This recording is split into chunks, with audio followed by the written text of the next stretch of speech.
Yo sé que todos venimos aquí anhelando llenarnos de fe, de fuerzas, poder tener un mensaje que alimente nuestro espíritu y nuestro corazón y nos ayude a seguir confiando en el Señor. Así es que vamos a compartir la palabra del Señor hoy. El tema que le hemos puesto, el título es el huerto del Getsemaní. Quiero que leamos un texto de la palabra de Dios que está en Marcos capítulo 14, versículo 36. Dice así: Abba Padre, clamó, todo es posible para ti. Te pido que quites esta copa de sufrimiento de mí. Sin embargo, quiero que se haga tu voluntad y no la mía. Como estamos acercándonos ya a la Semana Santa, nos estamos preparando para el culto de resurrección de ese año. Y por eso decidimos hacer esta serie llamada El Amanecer de la Fe. Hemos iniciado ya la semana pasada y ya estaremos hablando de todos los capítulos que le tocó a Jesús vivir antes de morir y de resucitar. Y hoy hablaremos de otro episodio previo a la muerte de Jesús. Si recuerdan, la semana pasada hablamos de la cena del Señor. Fue el momento en que Jesús se despide, la despedida de Jesús ante sus hermanos y sus discípulos. Y hoy vamos a hablar de otro episodio. Este episodio se vivió en el Monte de los Olivos, en un lugar llamado Getsemaní. Getsemaní era un lugar no nuevo para Jesús. De hecho, Jesús acostumbraba a ir ahí. Era el lugar preferido para ir a adorar. Era un lugar que estaba compuesto por una vegetación muy especial. Era un plantío de olivos. Habían árboles de olivos ahí. Y además tenían, creo que hay fotos de por ahí de un árbol de olivos, me parece, para que lo conozcan y sepan un poco el tema de los frutos de lo que era. Eso era un árbol, esos eran los plantíos que habían ahí en ese momento. Y si no conocían los olivos, quiero que vean la otra foto que tiene que ver con el fruto como tal. Ahora, donde Jesús tiene su encuentro muy especial, tiene que ver con un lugar que se llama Getsemaní. Y este Getsemaní se refiere a una máquina que prensa los olivos. También hay una fotografía por ahí para que la pongan, que prensa los olivos para poder exprimirlos y sacar así el aceite de los olivos. Habían unos hombres que la jalaban, la empujaban, ahí estaba. Era una máquina muy convencional. ¿Por qué todo esto? Porque en ese monte, en el Monte de los Olivos, y específicamente en el Getsemaní, es donde Jesús muestra su total humanidad. Es donde Jesús manifiesta su lado humano a su máxima expresión, al punto donde deja ver que la voluntad de Él se opone a la voluntad del Padre. Hay una lucha de voluntades. Es el momento donde Jesús sube al monte, ya no para pedir por los demás. Anteriormente subía a pedir por otros. Esta vez subió a pedir por sí mismo. Le pidió a sus discípulos que oraran por Él. Era un asunto de Él. Y ahí se encuentra en un momento donde la voluntad de Él no quiere hacer lo que el Padre quiere. No sé si les ha pasado eso alguna vez, que su voluntad no quiere hacer lo que la voluntad del Padre sí quiere que hagas. Y eso es exactamente lo que vive Jesús aquí. Es donde Jesús le dice: Señor, no quiero pasar esto. Quita esto de mí, que yo no pase por aquí. Es el momento donde le dice: yo no quiero llegar ahí, no quiero hacerlo. Está siendo Jesús altamente sincero, diciendo lo que estaba sintiendo en ese momento, aun cuando él sabía claramente cuál era la voluntad del Padre. Entonces hoy vamos a aprender de este episodio previo a la muerte de Jesús sobre cómo obedecer a la voluntad de Dios. ¿Cómo obedezco a la voluntad de Dios cuando yo no quiero? ¿Cómo obedezco a la voluntad de Dios cuando no me dan ganas de hacerlo? Hoy vamos a aprender de eso. Así que vamos a aprender lo primero. ¿Cómo lo hago? Lo primero, la primera forma que Jesús enseña en este episodio es conocer la voluntad del Padre. No puedo obedecer la voluntad si antes no la conozco, no la sé. Era claro que Jesús conocía muy bien la voluntad del Padre. Jesús sabía perfectamente cuál era. De hecho, en el versículo 35, en el mismo contexto, dice así: se adelantó un poco más y cayó en tierra.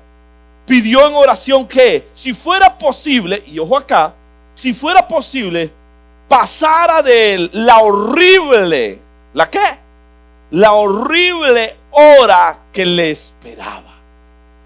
Él sabía con detalle lo que vendría. Él lo tenía sumamente claro. El asunto de Jesús no era saber la voluntad, era más bien que sabía demasiado. La tenía muy, muy, muy bien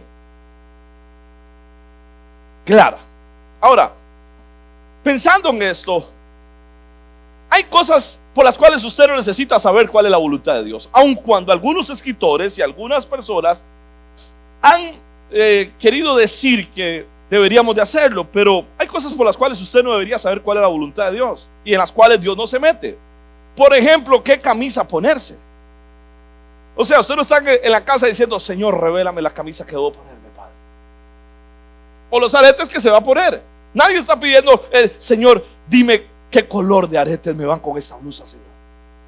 No tiene sentido. O la colonia que vas a usar. O sea, no tienes que buscar. Aunque hay alguna gente muy mística que dice todo eso debería hacerlo, pues no. Hay cosas que dice: eso no se mete, no me meto. Si quieres se pone la roja, la azul, póngase la que quiera. Hay cosas en las que no.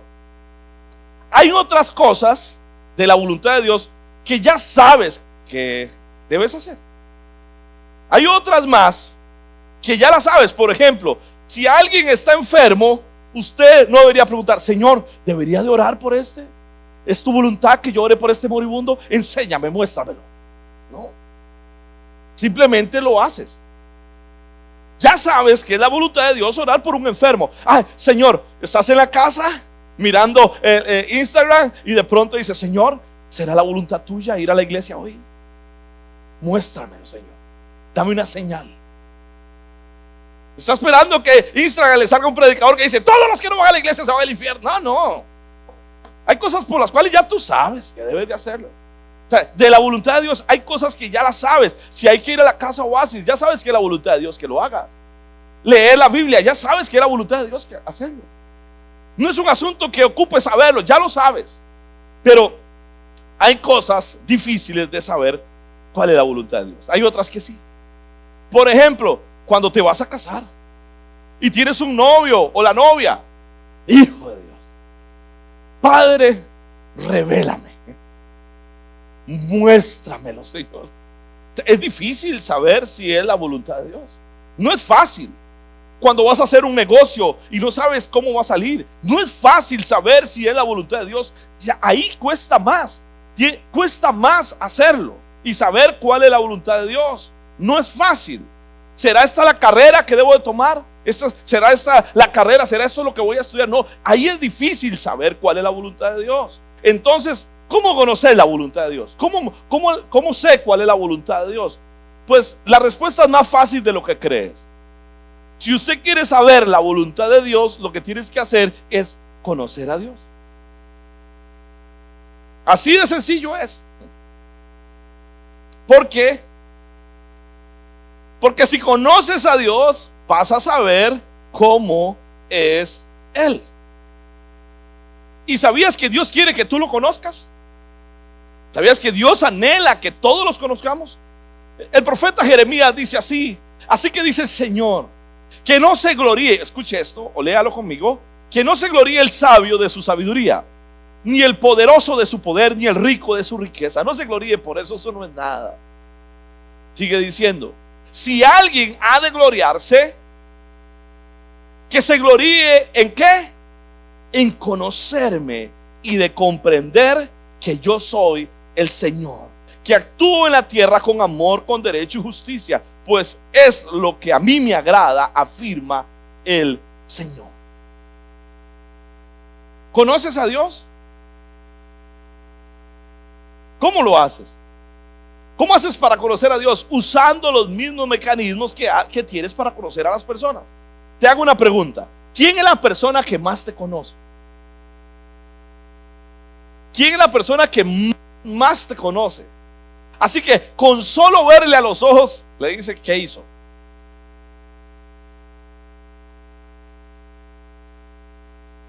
¿Cierto? Con solo vernos ya saben, ya nos conocen, saben. Es más, con el tono de voz que hablemos ya dice, ¿qué le pasó? ¿Está asustado? ¿Qué tiene? ¿Qué? Nos conoce. ¿Quién es? ¿Sabe quién? La persona que está más cerca de ti, la que más comparte contigo, la persona que está más tiempo contigo. Sí, podría ser el compañero de trabajo, o podría ser tu esposa, tu esposo, tu papá, tu mamá, no sé. Pero ¿por qué te conoce tanto? ¿Por qué? Porque esa persona pasa mucho tiempo contigo. La forma de conocer a Dios es pasando mucho tiempo con Él. Y creo que ahí es donde está el problema. La gente dice, a menudo me encuentro gente que dice, es que yo antes conocía a Dios.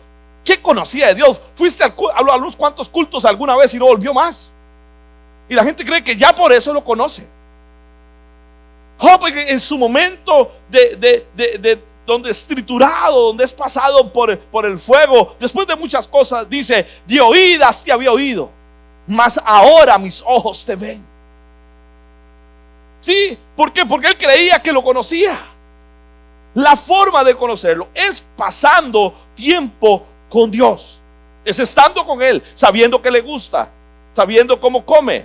Sí, seguramente mujeres que están acá, si van a preparar una comida, ya saben perfectamente qué come su esposo, qué no come su esposo. Pero si yo llegara a su casa, usted no sabría ni qué darme, o me daría cualquier cosa, porque no me conoce, aunque me lo comería todo. ¿Cierto o no? Es que a él no le gusta eso, a ella no le gusta eso. Es que a él no le gusta que le hagan así. Los frijoles, el café tiene que ser así. Es que a él no le gusta eso. Las mamás con los hijos, por Dios. Las mamás, a él no le gusta así. Es que el huevo picado tiene que ser, solo hay una forma de hacer huevo picado. Ah, no, pero a él hay que hacérselo así. ¿Por qué lo conoce tanto? Es porque lo parió y le ha dado un huevo picado desde que nació. Entonces, ¿cómo conocemos a Dios? ¿Cómo sé cuál es la voluntad de Dios? Jesús sabía cuál era la voluntad del Padre, sabía perfectamente qué era lo que venía a hacer. Él dijo en Juan, yo he venido a hacer la voluntad de mi Padre. Él sabía lo que vendría, él la conocía muy bien. ¿Por qué? Porque era su Padre, pasaba tiempo con Dios. Y lo mismo tenemos que hacer nosotros. ¿Cómo conozco la voluntad de Jesús, de Dios? Una, a través de Jesús. Dice Jesús, el que me ha visto a mí, ha visto al Padre. Porque las obras que yo hago son las que el Padre me dice que haga. ¿Quieres saber qué piensa Jesús o qué piensa Dios sobre algo en particular? Mira a Jesús y pregúntale a Jesús y mira en él lo que él hizo. Lo que él hizo es lo que tú quieres que haga. Así de sencillo. Si no conoces a Jesús, no vas a saber qué él quiere. Lo segundo, a través de la oración. Los tiempos de oración nuestros nos ayudan a nosotros a conocer al Señor. Cuando Dios contesta nuestra oración, nos ayuda a saber que Él responde nuestras oraciones. Por eso es que las oraciones nos cambian. Cuando nosotros oramos, estamos siendo cambiados, porque estamos conociendo a Dios, estudiando y meditando la palabra. Si no estudias la palabra, no vas a saber quién es Dios. Y esto temo que esté pasando hoy más cada día. Más gente que conoce a Dios de una manera muy superficial. Recuerdo, he contado esto algunas veces. Venía de San José con un pariente. Aquel es todo un personaje. Viene conmigo y de pronto me empieza a hablar de Dios. Y me empieza, yo creo que Dios piensa esto, yo creo que Dios esto, yo creo que Dios aquello, y yo creo, y ya un momento no soporté más. Y le dije, mire, hombre, escúcheme, yo de leyes no sé nada, no soy abogado, no tengo conocimiento de eso, no puedo opinar de eso porque no sé. Pero usted de Dios no puede opinar nada porque usted es un ignorante de Dios, no sabe. Todo lo que está diciendo nada tiene que ver con Dios. La mayoría de gente cree de Dios cosas que Dios no quiere que hagas. Y aún así las hacen. Porque no conocen a Dios. Por eso es necesario conocer a Dios. Debes de conocerlo. ¿Y cómo lo conozco? A través de la palabra. ¿Sabe cómo lo conozco? ¿Cómo conozco yo la voluntad de Dios en mi vida? Cuando me reúno con otros y otros hablan. ¿Te ha pasado muchas veces que alguien está hablando algo, no sabes lo que estás pasando, pero esa persona te está hablando a ti? Las personas maduras que están a nuestro alrededor nos ayudan a conocer la voluntad de Dios, a saber qué es lo que Dios quiere. Y otra forma de conocer la voluntad de Dios es a través del discernimiento. Cuando yo empiezo a discernir qué es lo que Dios quiere que haga, y empiezo yo a mirar y a reflexionar profundamente sobre mis elecciones, sobre las cosas que yo debería ir haciendo. Entonces, lo primero que necesito para hacer la voluntad de Dios es conocerla. Lo segundo que necesito es fortalecer mi voluntad. Si quiero obedecer la voluntad de Dios, tengo que fortalecer mi voluntad. Ese detalle es algo que Jesús sabía muy bien a la hora de obedecer.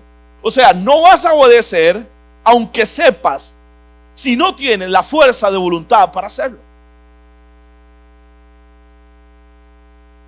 ¿Qué es la voluntad? La voluntad es la capacidad humana de tomar decisiones conscientes y ejecutar las acciones basadas en una elección. Eso es la voluntad. Lo voy a repetir de nuevo. La capacidad humana de tomar decisiones conscientes y de ejecutar acciones basadas en una elección. Eso es la voluntad. Yo tengo la voluntad de venir a la iglesia, tomé una decisión y ejecuté una acción. Esa es la voluntad. Tengo voluntad para hacerlo. ¿Ok? Tanto las decisiones y las acciones vienen de la voluntad. La pregunta es, ¿por qué me cuesta tanto tomar decisiones y accionar? ¿Por qué me es tan difícil? Ya sé lo que debería hacer, pero no lo hago. ¿Por qué? La respuesta es por una sola razón. Se llama voluntad débil. Repita eso conmigo, voluntad débil. Conocí a alguien hace un tiempo atrás. Venía a nuestra iglesia. Tenía una característica muy especial.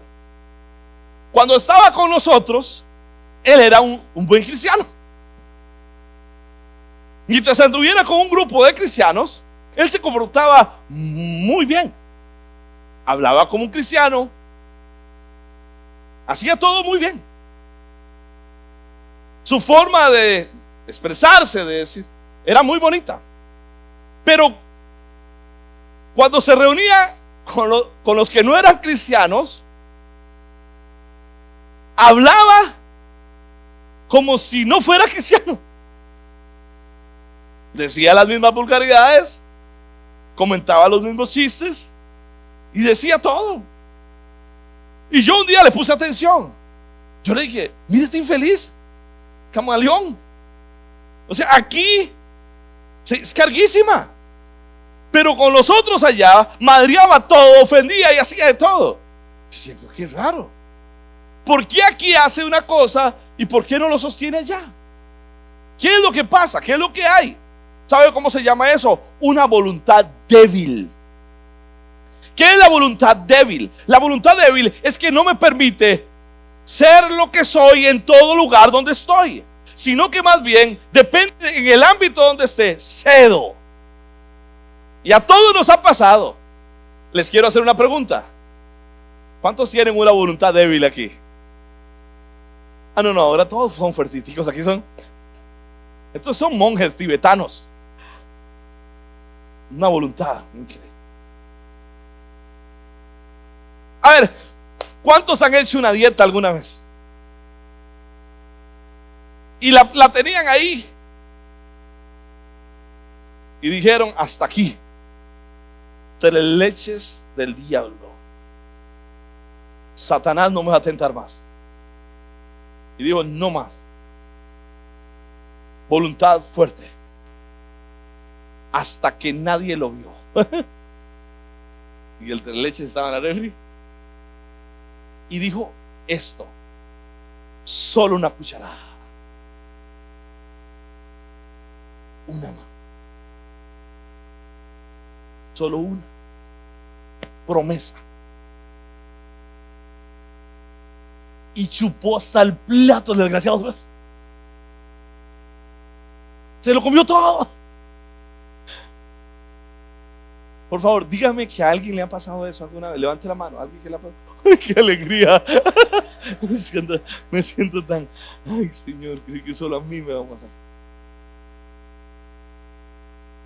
¿Qué es la voluntad débil? La voluntad débil son las dificultades para mantener en firme sus decisiones y resistir influencias externas.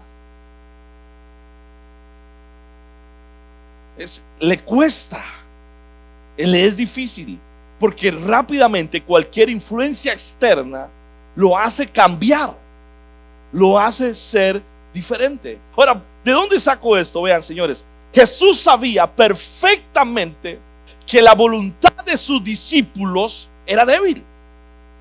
Él la sabía. Es más, note lo que dice en el versículo 33. Versículo 33. Se llevó a Pedro, a Santiago y a Juan, y comenzó a afligirse y a angustiarse profundamente. Ahora vea el versículo 38.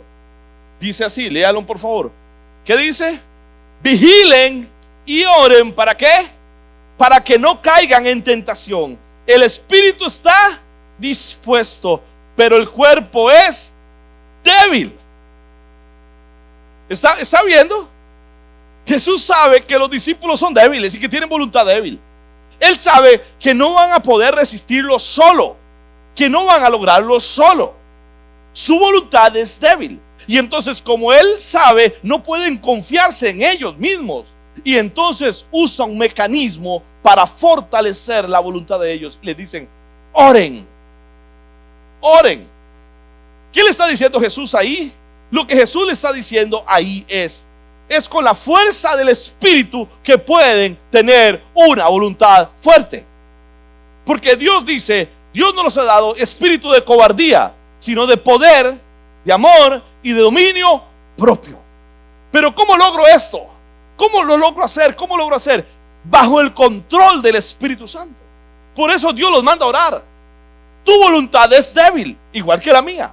Tenemos una voluntad muy débil. Por eso necesitamos orar. Por eso necesitamos la fuerza del Espíritu Santo en nuestra vida. Solo con la llenura del Espíritu Santo lo podremos hacer. A través de una fe firme. Sepan esto, la oración muestra nuestra fe y dependencia de Dios. Si te cuesta orar, lo que te está costando es tener fe en Dios. Porque la oración muestra cuánta confianza y dependencia vienen de Dios. Ahora, ¿cómo fortalezco mi fe? La primera, con la llenura del Espíritu Santo. La segunda, a través de las disciplinas. Son súper importantes. ¿Por qué? Porque empiezo a negarme a mí mismo.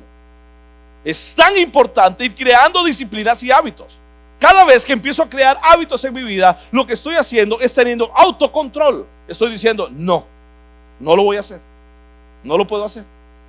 Es sencillo, simplemente empiezo a pelear la batalla y decir, eso no lo voy a hacer. Me empiezo a negar a mí mismo y empiezo a usar mecanismos para esto. Un mecanismo es atarme. ¿Atarme a qué? En la novela de la Odisea aparece un episodio muy importante. En esta hay una parte del episodio donde Ulises va a atravesar el valle de las sirenas que cantan. Las sirenas que cantan lo que tienen es un poder para hipnotizar a los hombres. Todo viajero que pasa por ahí, la sirena le va a cantar y va a ser seducido, los hace ver visiones y terminan muertos por las sirenas. Entonces Ulises sabe perfectamente eso y les dice a los marineros, oigan, tápese los oídos y a mí amárrenme al palo más grande del barco. Amárrenme.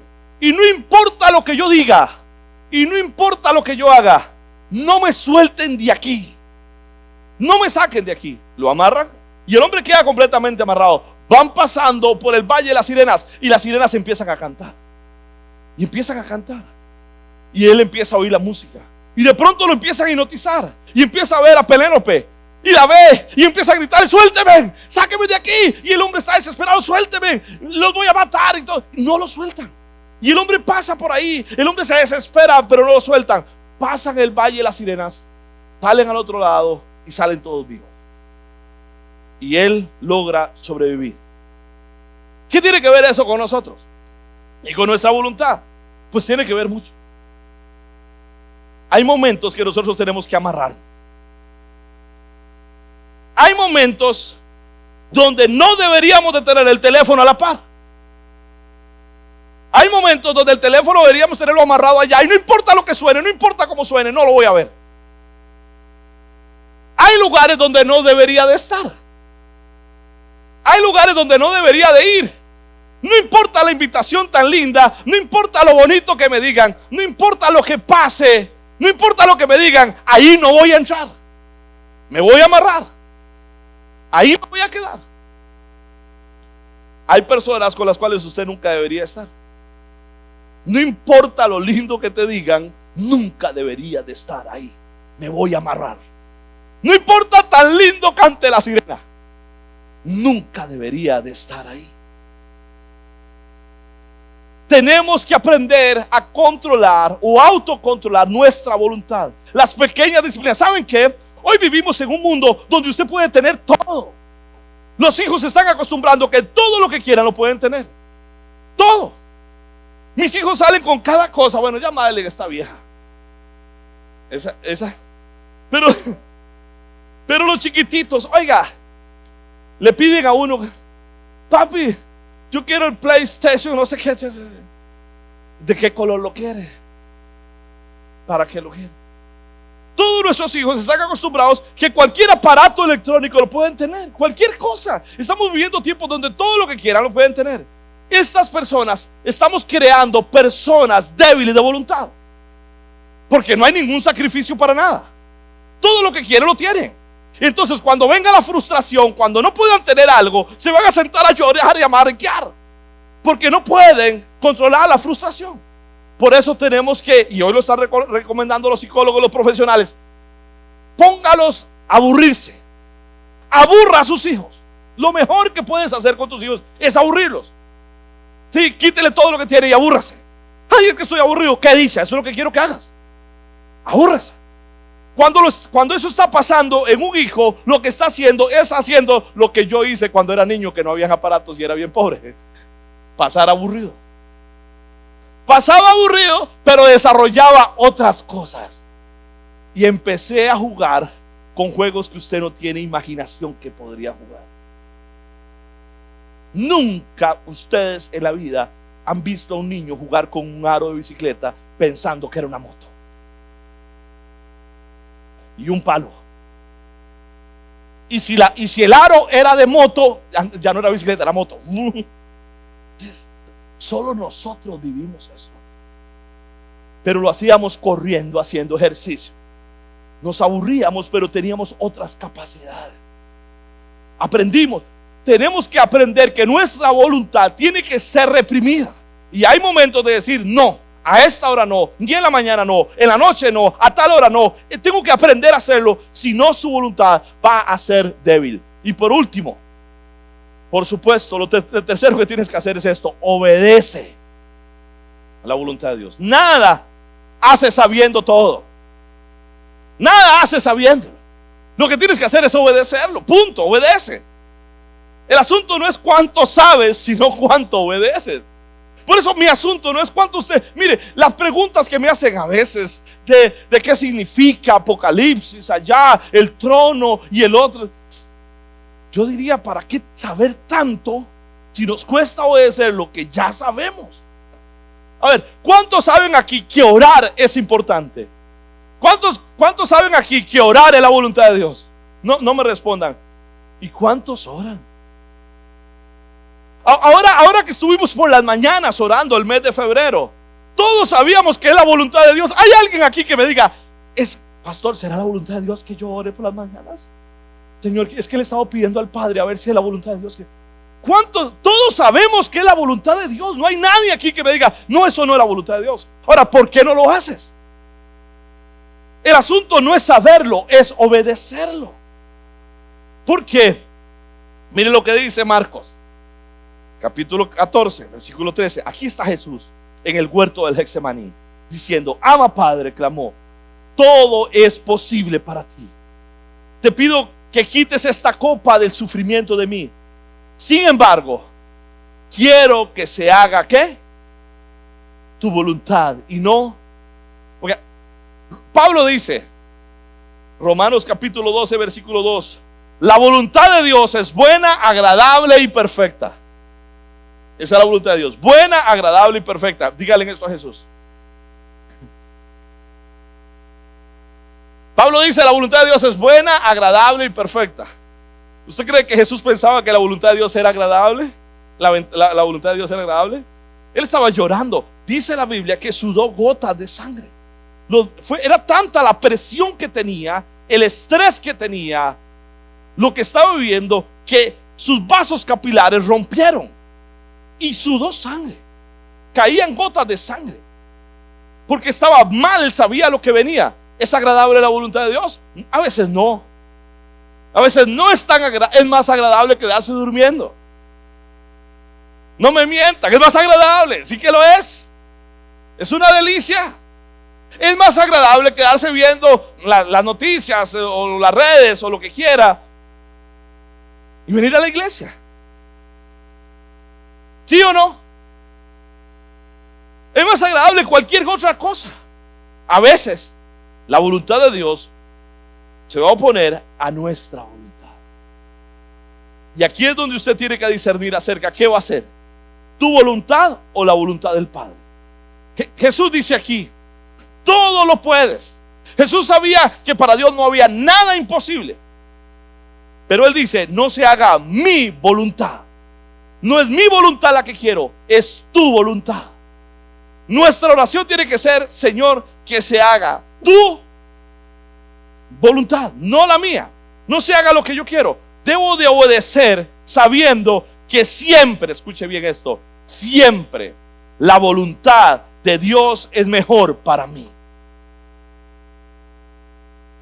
La voluntad de Dios es mejor. ¿Sabe cómo es la voluntad de Dios para usted? Como el padre que saca un rato con el hijo para decirle esto: mire, hijo, quiero enseñarte esto para que te vaya bien. Y empieza a darle consejos. Esa es la voluntad del padre. Le está ayudando, le está aconsejando. Ahora el hijo tiene que decidir si obedece al padre o desobedece. Ahora, por experiencia, todos los que estamos aquí, ¿cómo nos ha ido en la vida cuando hemos desobedecido a nuestros padres? Oiga, alguno de ustedes, su papá le dijo, no lo haga, usted lo hizo y le fue mal. Levante la mano, por favor, levante la mano para saber si es a todos. Y si contáramos las historias aquí, serían casi como de cuentos de la cripta. Me subí al palo que papi me dijo que nunca me subiera y caí de frente. Me pasó esto, me corté, casi me ahogo, me fui con los amigos, pasé eso. ¿Cierto? ¿Por qué? Porque desobedecimos. El asunto es que Dios quiere que tú obedezcas. Mire, obedezcan. Mira lo que dice 1 Juan 2:3. Léalo conmigo. En este texto terminamos. Dice 1 Juan 2:3. ¿Cómo sabemos si hemos llegado a conocer a Dios? Esa es la buena pregunta. ¿Cómo sabemos si hemos llegado a conocer a Dios? Si obedecemos sus mandamientos. Ojo a lo que dice, versículo 4. El que afirma, lo conozco, pero no obedece sus mandamientos, ¿es qué? Es un mentiroso y no tiene la verdad. Versículo 5. En cambio, el amor de Dios se manifiesta plenamente en la vida de los que obedecen su palabra. De este modo sabemos que estamos unidos con Él. Júzguelo usted. ¿Cómo sabes que conoces a Dios? ¿Por la cantidad de Biblia que hay en tu cabeza? ¿Por la cantidad de conocimiento? No, es si obedeces al Señor. Ahora, ¿cuáles son los obstáculos para obedecer a Dios? Le voy a dar 4. 1, terquedad. Terco. ¿Hay alguien terco aquí? Conozco un amigo mío que le preguntamos alguna vez qué nombre le pondría al sermón si lo fuera a predicar. Y dijo, nunca ha predicado en la vida, pero dijo, este sería el nombre que le voy a poner: la mujer testaruda. No sé por qué, pero él pensó en eso. Pero yo le diría el hombre testarudo. La terquedad es una de nuestras causas principales para desobedecer. Dios dice por aquí, usted dice no es por aquí. Dios dice no es con esa, y usted dice claro que lo es. No deberías de comprar esto, y usted dice claro que sí. La segunda, la influencia de otras personas. Cuando otras personas influyen sobre mí. Ese es el segundo obstáculo. Gente que está a mi alrededor, que están influyendo, gente que no tiene fe, gente que no tiene esperanza, gente que lleva un camino diferente, están influyendo sobre mí. Y entonces eso me impide que yo pueda obedecer al Señor. La espera. Tener que esperar. No hay cosa peor que esperar. Usted le pide algo a Dios y Dios parece que no tiene prisa y usted está precisado. Señor, hazlo. Y Dios como si nada. Dios, pero ¿hasta cuándo? Como si nada. Y entonces, ¿qué hace? Las de Abraham. ¿Qué hace Abraham? Como no podían quedar embarazados, toman una decisión. Hágalo con la concubina y se arregla el problema. ¿Conocen la historia? Dios le había prometido a Abraham, tendría un hijo. Y pasó 1 año, 2 años, la mujer estéril, no pueden tener hijos, no hay forma. Y tienen una gran idea, como no podemos, adelantemos la cosa, ya habían pasado años. Únete a la concubina, tienes un hijo y listo, se acaba. Un atajo. No era el hijo. Tuvo que venir otro, pero él se adelantó. Y número 4, estar muy ocupado. Mire, a veces estamos tan ocupados que no podemos sacar tiempo para ver cuál es la voluntad de Dios. Y entonces andamos haciendo la nuestra. Estamos tan ocupados que no podemos sacar momentos para hacer la voluntad de Dios. El huerto del Getsemaní nos enseña a nosotros un principio eterno. Haga la voluntad de Dios. Porque si haces la voluntad de Dios, puedes estar seguro que lo que vendrá para tu vida será bendición. Podemos estar seguros que obedecer a Dios, aun cuando yo no lo entienda, cuando yo no sepa por qué, va a ser para tu beneficio y para mi beneficio. Obedecer a Dios te va a traer bendición. Jesús obedeció en el huerto del Getsemaní. Tuvo una lucha tan grande que tuvo que venir un ángel a confortarlo. Apareció un ángel a fortalecerlo ahí, a ayudarlo, porque tenía una lucha muy fuerte, pero al final decide obedecer. Y porque él obedeció, estamos nosotros hoy aquí. Porque él obedeció, hoy estamos acá. Y porque, escuche bien esto, y porque alguien obedeció a Dios en tu familia, tú estás aquí. Y porque tú estás obedeciendo, otros más estarán. La obediencia trae bendición a tu vida. Abraham obedeció.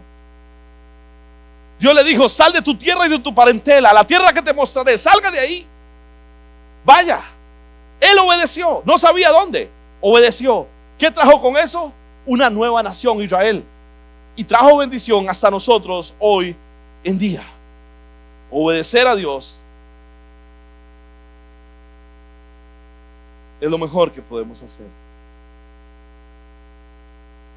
Hace 20 años, mi esposa y yo estábamos en un dilema. ¿Qué hacer? Servíamos en una iglesia, estábamos bien, y yo sentí que era momento de moverme. Mi esposa hacía años me decía, yo no quiero estar aquí, quiero irme de aquí, quiero irme de aquí. Yo le decía, no, tenemos que esperar la voluntad de Dios, esperar. Hasta un día que yo sentí que era el tiempo, y le dije, es tiempo de hacerlo, creo que tenemos que irnos. Y en ese momento nos movimos. Nos vinimos para Guapiles. Estando aquí en Guapiles, específicamente en Toro Amarillo, fuimos a visitar algunas iglesias para congregarnos. Fuimos a una, a otras. Algunos pastores que me conocían como líder de una iglesia durante años me visitaron, fueron a la casa. Sabía que estaba por aquí, que me había venido. No sabíamos qué hacer. Fuimos a una, fuimos a otra. No me sentía cómodo. Sentía un llamado, algo que venía adentro. Y fue ahí donde Dios me dijo, es tiempo de hacer lo que te había dicho hace años atrás, que ibas a ser pastor. Y hace 20 años empezamos esta iglesia por obediencia en una casa. Por obediencia, y empezamos ahí. Empezamos ahí creyéndole a Dios donde no había nada. Obedecimos a Dios. Obedecí a Dios que teníamos que estar ahí. Para ese momento lo que teníamos era solo fe, no había otra cosa, no había gente, no había nada. Y hoy, 20 años después, hemos visto cómo la obediencia nuestra ha traído bendición a otras personas. Mientras hoy estamos aquí en San Martín, hay un culto ahorita y hay gente allá predicando, hay gente que está siendo bendecida, niños que están siendo bendecidos. Hoy me pasaban fotos de los comedores de los niños, de las casas que estamos teniendo en grupos pequeños en las casas. Y yo estaba feliz viendo hermanos sirviendo a niños, dándoles de comer, porque obedecimos. Y mientras estamos aquí en el Bajillo, hoy mismo hay culto, hoy sábado allá. Están ellos allá congregados adorando a Dios, otra gente, otros más. Esta semana bautizamos, el jueves bautizamos. Yo bauticé a una señora muy grande, un poquito discapacitada, ¿no? Me costaba un troll llevarla a la piscina, entró a la piscina. Y le pregunté, ¿es cristiana? ¿Te entregó su vida a Cristo? Y ella me dijo, yo iba a la iglesia de visita, pero dejé de ser visita. Y ahora pertenezco a la iglesia del Señor. Le entregué mi vida a Cristo. Me quedó aquí algo, no podía ni tragar yo como no. Porque yo pensé en el impacto eterno que estamos haciendo las personas que están entregando su vida a Cristo. Por tu obediencia, tus hijos serán salvos. Por tu obediencia, mirarás cosas especiales de parte de Dios. Obedecer a Dios es lo mejor que puedes hacer en tu vida.